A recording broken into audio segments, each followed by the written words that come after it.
ಹೇಳಲ್ಲ, ನಾನು ಹೇಳೋದಿಲ್ಲ.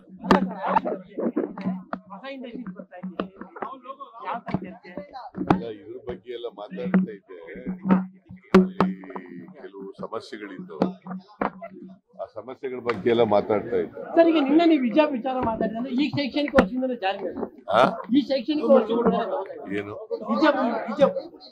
ಹಿಜಾಬ್ ಇನ್ಮೇಲಿಂದ ಇರಲ್ಲ ಅಂತ ಹೇಳಿದ್ರ ಈ ಶೈಕ್ಷಣಿಕ ವರ್ಷದಿಂದ ಏನ ಅದು ಇನ್ನೂ ಮಾಡಿಲ್ಲ. ಅವ್ರು ಹೇಳಿದ್ರು, ಒಬ್ರು ಪ್ರಶ್ನೆ ಕೇಳಿದ ಮೇಲೆ ನಾವು ಸರ್ಕಾರ ಅದನ್ನ ವಾಪಸ್ ತಗೊಳ್ಳಿಕ್ಕೆ ಯೋಚನೆ ಮಾಡ್ತಾ ಇದ್ದೀವಿ ಅಂತ ಹೇಳಿದ್ರು. ಈ ಶೈಕ್ಷಣಿಕ ವರ್ಷದಿಂದ ಆಗಲ್ಲ. ಈ ಶೈಕ್ಷಣಿಕ ವರ್ಷ ಅಂದ್ರೆ ಅರ್ಧ ಆಗಿದೆಯಲ್ಲ, ಎಕ್ಸಾಮ್ ಬರುತ್ತೆ. ಗೌರ್ಮೆಂಟ್ ಅಲ್ಲಿ ಚರ್ಚೆ ಮಾಡ್ತೀವಿ. ಈ ವಿಡಿಯೋ ನಿಮಗೆ ಇಷ್ಟವಾಗಿದ್ದರೆ ಲೈಕ್ ಮಾಡಿ, ಶೇರ್ ಮಾಡಿ. ಇನ್ನು ನಮ್ಮ ಚಾನಲ್ಗೆ ಸಬ್ಸ್ಕ್ರೈಬ್ ಆಗಿಲ್ಲ ಅಂದ್ರೆ ಸಬ್ಸ್ಕ್ರೈಬ್ ಮಾಡ್ಕೊಳ್ಳಿ. ಮುಂದೆ ಬರೋ ಎಲ್ಲ ವಿಡಿಯೋಗೋಸ್ಕರ ಬೆಲ್ ಬಟನ್ ಕ್ಲಿಕ್ ಮಾಡಿ. ಧನ್ಯವಾದಗಳು.